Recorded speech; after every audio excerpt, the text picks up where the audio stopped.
The rivers has million and million of fish. From pristine glacial rivers to crystal clear mountain lakes. But to catch them is a difficult task. You have to learn to catch them. Kenya is an angler's paradise. I think what is most challenging about fishing is the pursuit of new waters. Not many people that get to fly around one of the tallest lone standing mountains in the world and fish in its alpine lake. Home to some of fly fishing's most highly skilled craftsmen. Most of the flies that are used all over the world are coming from Kenya. These are the artisans who supply a global sporting industry. The first trick is the fly itself. And the emerging leaders. Now to get into the really challenging waters, you really have to go off the beaten path. Casting a century of fly fishing heritage into the future. If we can get people excited about the wilderness, then we can protect it for longer. Any opportunity we've got to get up here, we'll take it. This is Inside Africa.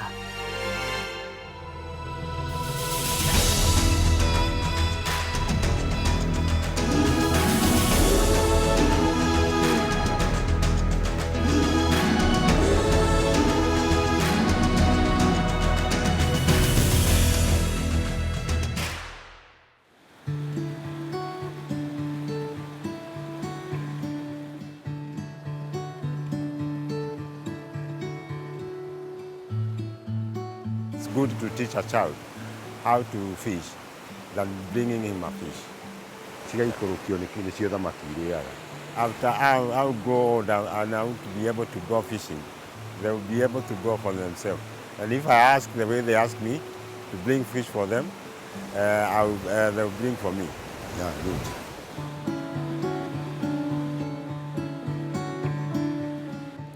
Born and raised here along the Madioya River, John Ngai Moses has fished these waters for nearly 40 years. My profession is fishing, trout fish in all rivers in Kenya. Today, John's international reputation attracts fly fishing clientele from across the globe. The fly must fly on the air. They come from every part of the world, from Africa, from USA, every corner of the world. But his fishing flies are tied right here in Kenya.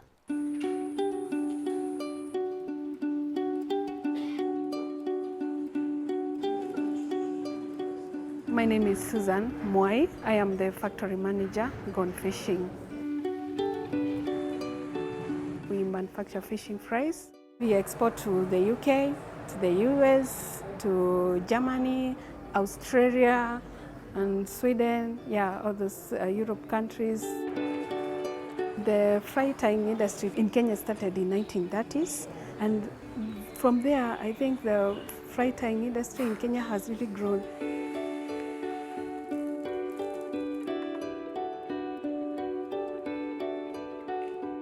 Still today, Kenya supplies more than 50% of the fishing flies used all over the world. These artificial flies are intricately designed to imitate the wide variety of creatures on which the world's sport fish feed. This is loyal Cushman. Loyal Cushman resembles, they are small butterflies which stay near the water.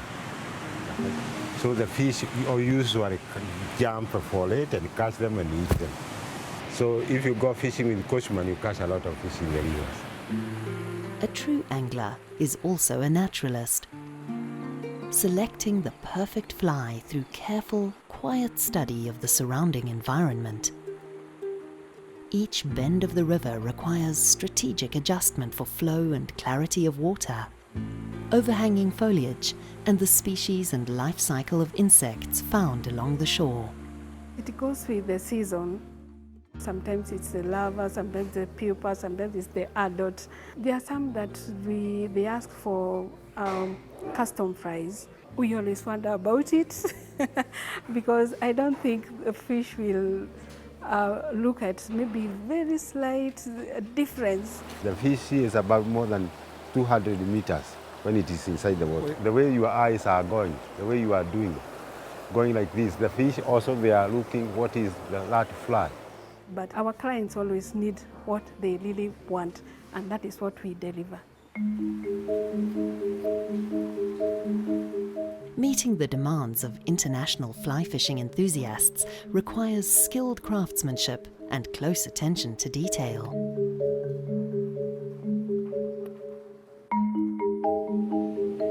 You open the eye, then you bring the shape as per the demand of the pattern, because every pattern has got its own shape and color. Proportion is very sensitive on the side of fly tying. You have to go as per customer's demand. The tens of thousands of catalogued fly patterns used by fishermen around the world are still today expertly dyed, tied and painted entirely by hand. It's quite difficult for a machine to do this work. It needs skills, human skills.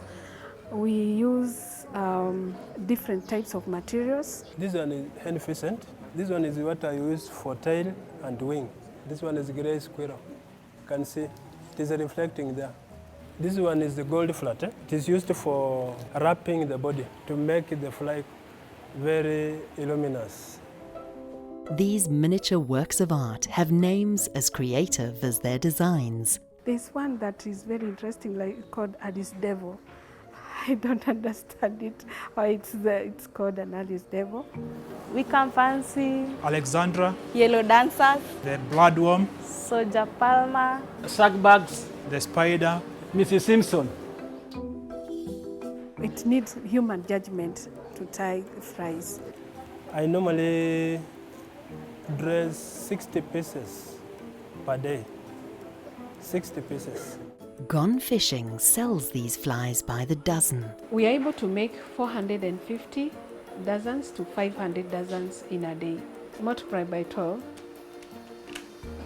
that's 6,000 pieces in a day. Yeah. Up next, This is a brown trout which was caught in 1950 and weighed about 9 pounds. one of Africa's oldest fishing clubs keeps a proud tradition alive.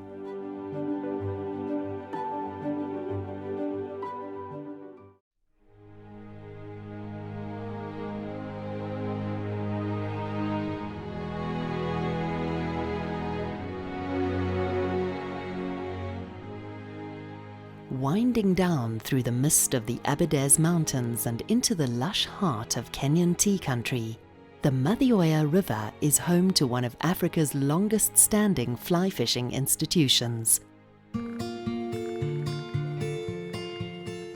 The Kenya Fly Fishers Club was founded in 1919 and is today 100 years old. Here we've got a map from the 1960s. The KFFC was formed primarily to promote fishing for trout for sport using fly fishing. So between 1919 and 1927, we would stock the rivers. The first camp was actually built in 1926, and the second camp was built in 1927, where we are today. My name is Joe Murithinjeru, and I'm the current chairman of the Kenya Fly Fishers Club. We are, by all accounts, one of the oldest, if not the oldest, fly fishing club in Africa. Trout were first introduced to Kenyan rivers just upstream from here, in the crisp, clear waters of the Aberdares Range over a century ago. The history of fly fishing in Kenya is very much intertwined with the history of trout in Kenya. So trout was introduced into Kenya by Colonel Grogan in 1909. They shipped the trout from Loch Leven in, I think it's in Scotland, and it came by ship all the way to Mombasa. They actually came as ova, so they were not fingerlings yet. They were packed in ice. So this is before refrigeration. Absolutely incredible. So you can see around Mount Kenya just how many rivers trout was put in. So began a love of fly fishing that Joe and his wife Winnie carry on today. What is the name of that fly? This is known as a prince nymph, a beaded prince nymph. I got interested in fishing when I was about 5 years old, and it just never left me. I never outgrew it. What appealed to me about fishing at that age, I think one was the spirit of adventure, of getting out there, of discovering new things. I bought my first fly rod in 1998, and I didn't even know what to do with it. I think when I look back, there's a bit of nostalgia, because then you learn new techniques. Fishing is actually, it's a learning art. If you're not learning, you're not practicing, then your fishing doesn't get better. Whenever we go out fishing, I learn something new. You're never perfect at it, you have to keep on learning. My wife was not a fisherwoman when we met. It seemed boring. When he told me he was into fishing, all I could see was just someone standing all day, waiting to catch a fish and boozing. But when he took me for the first time, I really enjoyed myself. Seeing him really engaged, using different flies to catch fish, and him thrusting his line on the water, that was impressive. To me, he looked like a professional. I hadn't seen that kind of fishing before. I wanted to do it as well. I was like, oh, I can do that. It looked easy. But until he taught me, it wasn't as easy, which was even more impressive for me because I love challenges. 5 tons, and then take it through. Well, when he taught me, we were dating, so we were all on our best behaviors. So it was pleasant to learn the sport from him at that point. He's very passionate about it. You should see his smile when we go fishing. It's amazing. It's like a child who's just been given candy. What I love seeing from his end is that he's always willing to learn more about fishing. As much as he seems to me, he's a professional. He's a PhD holder in fishing, but he's always willing to learn more. Falling for Joe sparked her interest in fishing, but a connection to this river and to the Kenya Fly Fishing Club runs deep in Winnie's family too. My great-grandfather was a gilly to the Kenya Fly Fishers Club back then. And a gilly is someone who guides you while you're doing your fishing expedition. They guide you on where you can spot fish. If your fly gets caught up in one of the branches or the trees, they help you free it up. How come you have 2 flies and I have 1? So that's the connection I have with fishing. I can add another fly to your rod. It feels more of a heritage, and fate brought me back to the river and brought Joe and I together clearly. After 3 years of marriage, their fishing love story continues to add new chapters. Winnie's instinct for the sport helps to keep things competitive. Well, the last time we were out, with all my years from when I was 5 years old, she outfished me. I remember by lunch hour, he had not yet caught any fish, and I decided to join him after lunch. And as soon as I joined him, I caught a fish. She outfished me quite badly. She caught 8 fish and I caught 2. I felt very challenged, but I was also very proud. Next day I was out fishing before she woke up. Isn't it? Remember? I have the same excitement of a child, whether it was when I was 5 years old or now when I'm close to 40. I have the same feeling. Yeah, it's about time. Let's do some fishing. Along with excitement, Joe has found stillness and space here on the banks of the Madhioya. Each time he returns to the river, he feels a connection, a deeper understanding that has served him well in life. No bite yet. Let me change the fly. My life outside fishing has benefited in a number of ways. I'm more patient. I am able to look at the bigger picture. I have an appreciation for some things take time. I've also learned to appreciate nature and to flow with nature. I got one.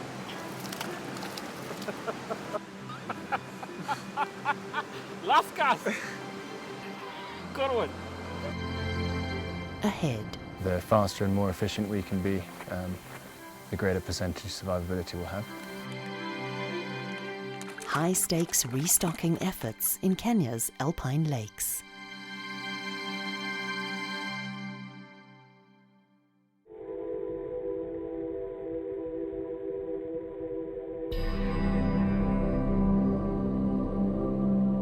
Welcome to the seclusion of Mount Kenya's high-altitude lakes. Beneath icy peaks and surrounded by imposing volcanic walls rest some of the region's most remote and cherished fishing holes. These are crater lakes with fish, trout, and it's a very nice place to be. One of the most peaceful places to fish. You get to take in those views while you're casting. We're incredibly lucky. You know, you get to fly around one of the tallest lone standing mountains in the world and fish in its alpine lakes. It's fantastic.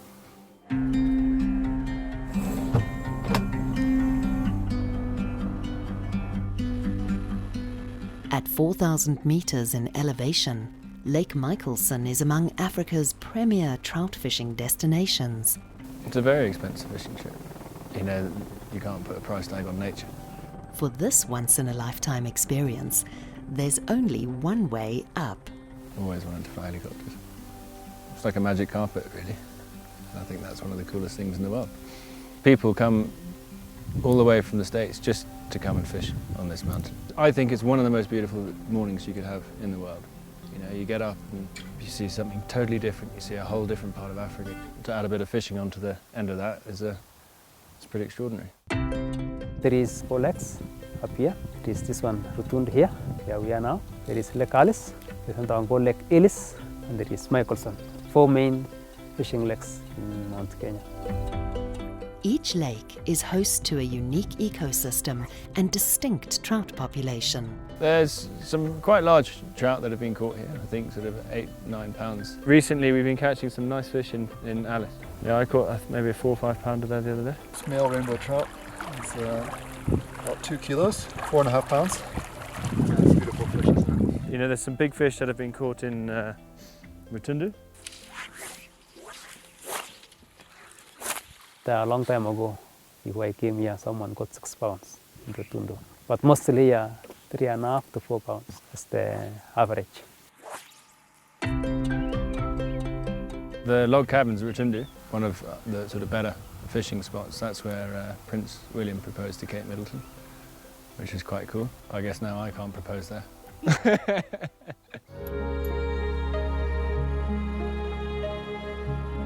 The elevated experience of fly fishing atop Mount Kenya makes this precipitous journey worth the ride. You'll make your way up through the sort of Afro-montane, Afro-alpine regions up into the moorlands, and then right up to the peaks where there's still glaciers. And you know, it's not very many places you could say there's glaciers on the equator. The highest peak here is 5,199 meters. On a good day you can see Kilimanjaro from the top. It's just a really beautiful place. I mean, you kind of got to see it to really believe what it is. Kenya's fly fishing community takes responsibility for the careful management of brown and rainbow trout populations across the country. You have to do it. If you want to attract guests and visitors from abroad, we have to put trout in our rivers. It has to be done when the heat is not too much for the fish. And you have to do it perfectly so that to make sure the fingerlings are put in the water and they survive.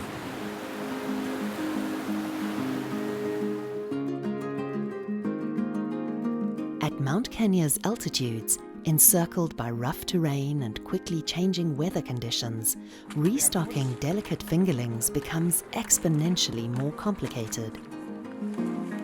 We start the process at about 5:30 in the morning. So the fish get bagged and oxygenated. It's sealed with as much oxygen as they possibly can to give the fish the best chance to survive. And we get them straight in to the cargo pod and as quickly up the mountain as we possibly can.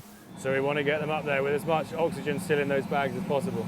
The faster and more efficient we can be, the greater percentage survivability we'll have. We are trying to get the water temperatures to sort of equalise a little bit, and then we're not just throwing the fish in so they get a temperature shock. There's a finite amount of oxygen within the bags, so there's not enough time to get those bags up to the lakes without the use of a helicopter. Otherwise we just wouldn't have the survivability of the fish. We wouldn't be able to stock the lakes that we stock. So the helicopter is the key ingredient here. Once every 3 years, Tropic Air organizes a comprehensive helicopter stocking effort, during which 4,000 young trout fly first class from local hatcheries up to Mount Kenya's glacial lakes. I'm quite a passionate fisherman.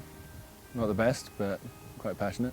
All of us pilots spend a lot of time up here, and it's our favourite job is when we're sent out to go fishing on the mountain. Okay, so we're getting a little bit of attention now. All of us have spent a long time getting to know all of these lakes, getting to know their weather quirks, getting to know, what the fish are feeding on in those lakes, whether they can breed in those lakes. I was just getting a little nibble there. And we're probably the guys that spend the most time on the lakes, so we do understand them a little bit. When it comes time to stock, we'll sort of do a bit of a ring around the fishing community and try and get some donations for the fingerlings. Once we've got enough to get the right amount of stock, then we'll donate the flying time and our time to putting them up there. With stocking done at such great effort and expense, maintaining trout populations throughout the year is an ongoing priority. You can fish the whole day, get so many fish, but you are allowed to keep 2 fish, but you release the rest to grow again. So you keep 2 per group per day. I think it's in everyone's interest to keep the majesty of the mountain. The mountain is there for everyone, and it should be enjoyed. So whether people come and drive up to the lakes, or whether they fly up to the lakes, or whether they just come to walk, if we can retain interest from lots of people and get people excited about the wilderness, then we can protect it for longer.